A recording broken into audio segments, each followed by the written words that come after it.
Today we're going to find out what is the best cleaner for cleaning grout. I'm going to explain a little bit about the chemistry that make cleaning solutions work. I'm going to show you why there isn't a one-size-fits-all solution for cleaning grout, and I'm going to compare a few different cleaners while I walk you through the process of cleaning grout like a pro. When we're done, I think you'll find that grout isn't such a mystery. So get ready to take a deep dive into the world of restorative grout cleaning.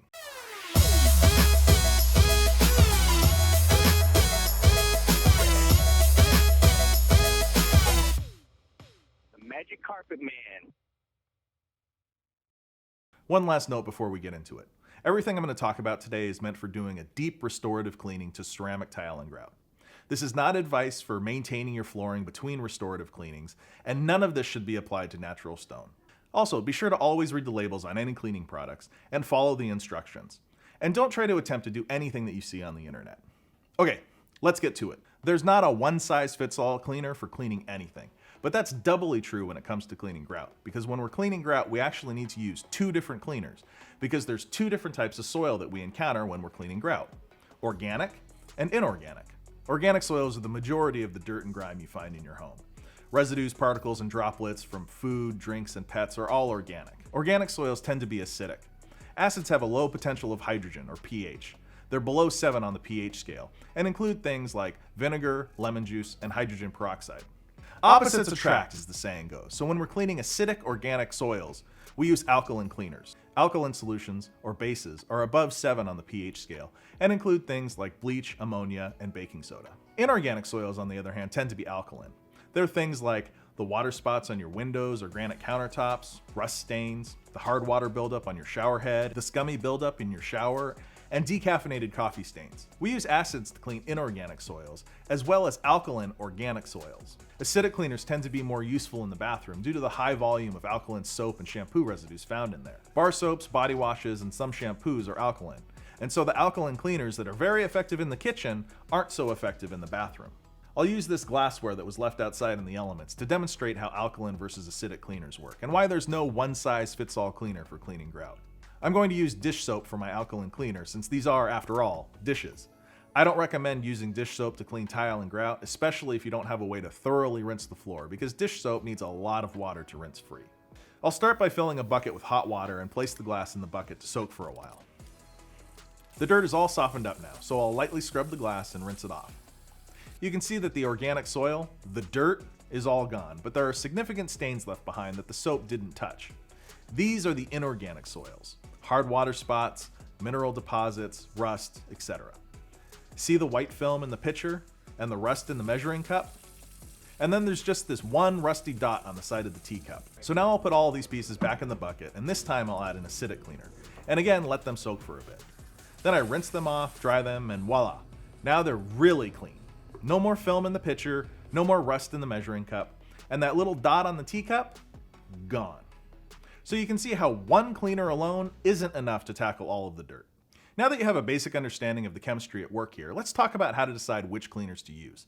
How can you tell which cleaners are acidic and which are alkaline? There are a few different ways. You can use pH test strips or a digital pH tester to physically test the cleaning solutions that you're going to be using. This isn't ideal for identifying the pH of a cleaner you haven't purchased yet though, as I doubt very much that the store management is going to look kindly on you breaking the seals on all of their cleaners to test the pH. And if you're shopping online, testing the pH isn't even an option. Fortunately, there are easier ways of finding out the pH of a cleaner without spending any money or getting yourself banned from the grocery store. The pH is listed in the safety data sheet, or SDS, of every cleaning product. You can find the SDS for any product online just by typing in the name of the product and SDS. Some manufacturers' websites, like 7th Generation and Mrs. Meyer's, even have a tab right on the product listing, so you don't have to go search the web.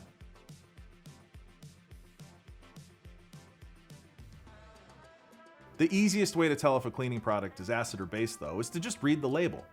Commercial cleaning products almost always have the pH written right on the label. Unfortunately, consumer cleaning products almost never do, but there's still a way to tell what the pH of the cleaning product is by reading the label. If it says tub and tile, it's likely acidic. Like I said before, all of that soap scum in your shower is usually alkaline, so acidic cleaners work best in there. If it says calcium, lime, and rust, it's definitely acid. Another surefire way to tell if a product is acidic is if it says any variation of do not use on wood, fabric, natural stone, aluminum, brass, chrome, painted surfaces, etc. Acids will damage all of these surfaces, so it's always best practice to test every cleaning solution in an inconspicuous place on any surface that you plan to use it on before you use it. Acidic cleaners are things like everyone's favorite go-to cleaning product, vinegar, but there's also things like Kaboom, CLR, Lysol bathroom cleaner, Zep shower tub and tile, Simple Green shower tub and tile cleaner, Tilex, 7th generation tub and tile cleaner, Greenworks biodegradable bathroom cleaner, Mrs. Meyer's tub and tile. You can start to see a recurring theme here. Alkaline cleaners have a code of their own. If it says all-purpose or multi-surface cleaner, it's likely alkaline. Sometimes they lean neutral, but usually they're alkaline. Since neutral and alkaline cleaners are safe for most surfaces, they can market them as all or multi-purpose, whereas they want you to keep the acidic cleaners that will damage your marble countertops and your stainless steel fridge in the tub. Makes sense, right? But that doesn't mean that you shouldn't test all of your alkaline cleaners in an inconspicuous area before you use them.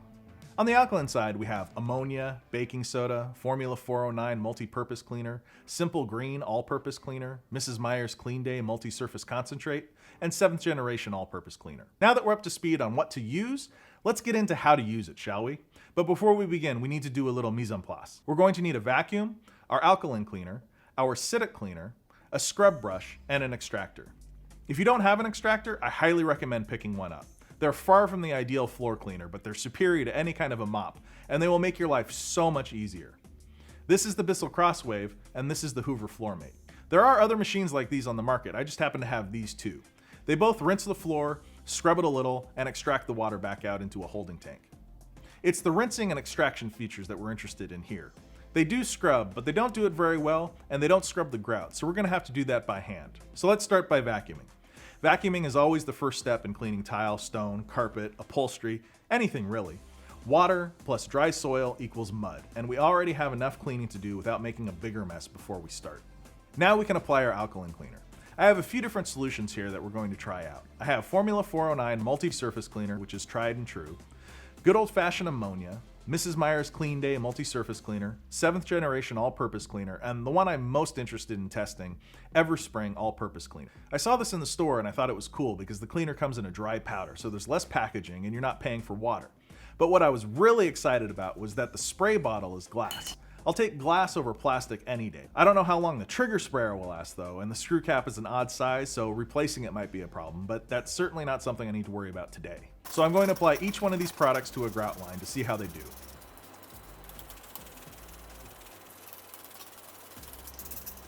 Then while those are dwelling, I'll start on the rest of the floor. I'm using 409 because I know it works, and also because I could buy a gallon of it, and I'm going to need most of that to clean this area. Most cleaners are available by the gallon or in a concentrate, so if you have a larger area to clean, you can put the cleaner in a pump sprayer for max efficiency.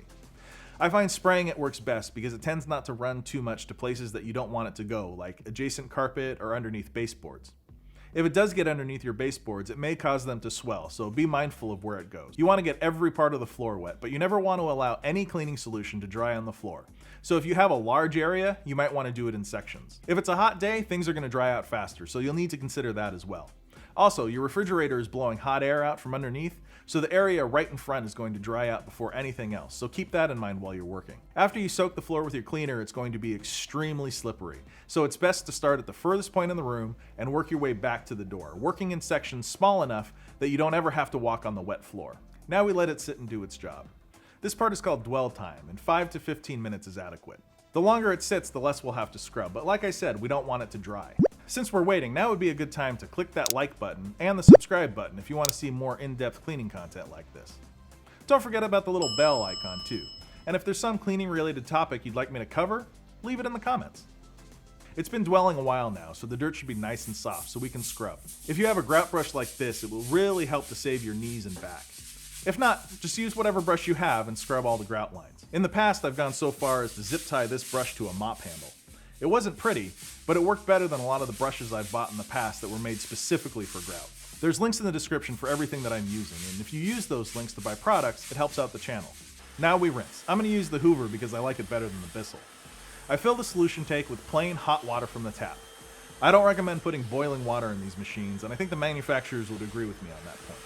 There's no need to add any cleaner to the tank because we've already cleaned the floor. Now we're just rinsing off all the dirt and cleaning solution. If you are using one of these consumer level floor cleaners, you're going to want to go very slowly to get up all of the dirty water and cleaner.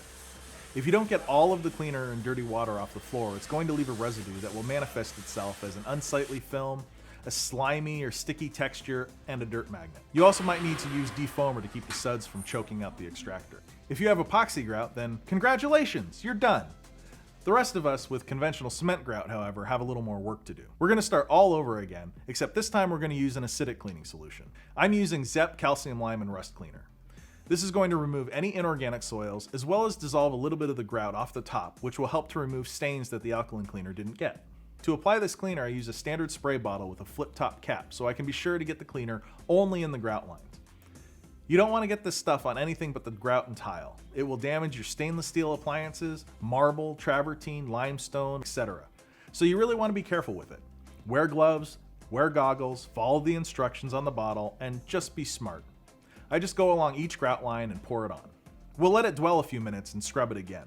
If you see it bubbling and foaming, that means it's dissolving some inorganic material, most likely a little bit of your grout, which is exactly why we only use it on deep restorative cleanings, not every week. It's time to rinse it, and again, we use hot water. Alright, now we have a clean floor, but we're not done yet. We still have to clean it one more time. This time we spray out our alkaline solution again. If we happen to miss anything with the first two cleanings, we're sure to get it with the third. But the main reason we do a second alkaline cleaning is because the grout is cement, and cement is alkaline. The acid cleaning lowers the grout's pH a little, so the second alkaline cleaning will bring the pH back up to where it should be. This also preps the grout for the grout sealer, which is formulated to bond with alkaline grout. There's no need to scrub the floor the third time, although you can if you want to. We'll just let the solution dwell for a few minutes and then rinse it off again with hot water. Now we want to dry the floor before we apply the grout sealer. I like to use these cotton bonnets, but towels will work just fine too. Let's see how all of our cleaners did.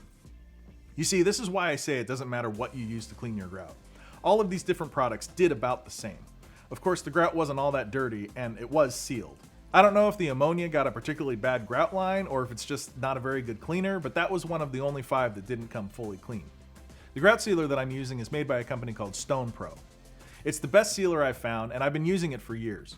I like to apply it with this grout stick. I've never met another professional that had anything nice to say about the grout stick, though I don't know why. I love it. It's so easy to apply the grout sealer to only the grout lines. Then you just go back and wipe up some of the drips and you're good to go. Now you know how to clean tile and grout like a pro. From here, it just needs to be maintained with regular vacuuming and cleaning with a neutral cleaner. I highly recommend a machine like these for maintenance cleaning. It extracts all of the dirt so you're not just smearing it around the floor like a mop, and it's super handy for when life happens.